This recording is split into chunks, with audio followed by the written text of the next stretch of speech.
لیکن ہم اس کتاب سے کوسوں دور ہیں۔ آپ ذرا سوچے تو صحیح، دنیا کی کوئی کتاب ایسی نہیں ہے جس کو دیکھنے پر بھی ثواب ملتا ہو، جس کو چھونے پر بھی ثواب ملتا ہو، جس کو پڑھنے پر بھی ثواب ملتا ہو۔ وہ ایک ہی کتاب ہے جسے قرآن مقدس کہتے ہیں۔ چھو تو ثواب، دیکھو تو ثواب، پڑھو تو ثواب۔ اللہ اکبر، کیا عظیم کتاب ہے۔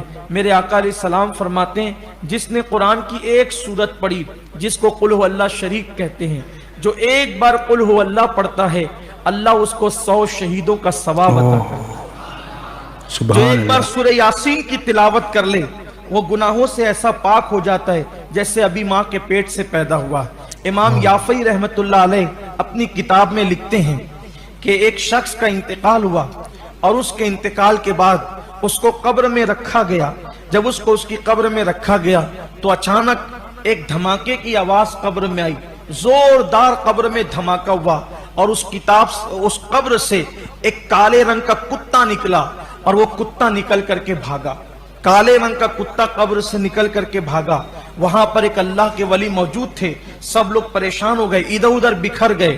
اس کتے کو دیکھ کر اس بزرگ نے فرمایا، تیرا برا ہو، تو کون ہے بتا۔ تو اس وقت اس کالے کتے نے بھاگتے ہوئے کہا، یہ جو قبر ہے، جس قبر میں آپ لوگوں نے ایک انسان کو دفن کیا ہے، میں اس کا برا عمل ہوں۔ تو کہا کہ یہ دھماکہ تجھ پر ہوا یا میت پر ہوا؟ تو اس نے کہا یہ دھماکہ مجھ پر ہوا۔ تو کہا کہ تفصیل بتا۔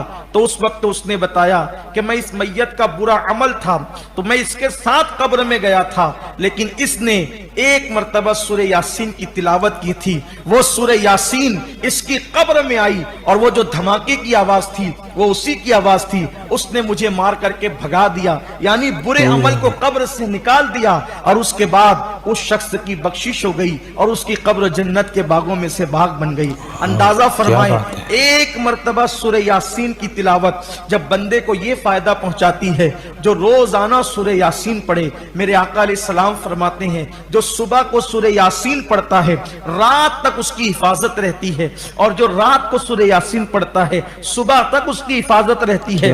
اگر اسی رات اس کا انتقال ہو جائے تو سورہ یاسین پڑھنے والے کو اللہ شہادت کا مرتبہ عطا فرماتا ہے۔ سبحان اللہ۔ سورہ یاسین پڑھنے کتنا ٹائم لگتا ہے؟ اسی طرح سورہ ملک کو لے لیں، اللہ اکبر، جب کوئی بندہ سورہ ملک کی تلاوت کرتا ہے، آقا فرماتے ہیں عذاب قبر سے اگر کوئی سورت بچانے والی ہے تو اس کو سورہ ملک کہتے ہیں۔ حضرت ایک بزرگ تھے محمد ابن عیسیٰ رضی اللہ تعالیٰ عنہ، ان کو قبر کے اندر لوگوں نے تلاوت کرتے دیکھا تو پوچھا، اے اللہ کے بندے، آپ قبر میں بھی تلاوت کرتے ہیں؟ کہتے ہیں ہاں، میں اللہ سے دعا کرتا تھا، اے اللہ مجھے تو ہمیشہ تلاوت کی توفیق عطا فرما۔ تو اللہ نے مجھے یہ توفیق دی کہ میں مرنے کے بعد بھی اپنی قبر میں تلاوت کرتا ہوں۔ یہ کتاب قرآن مقدس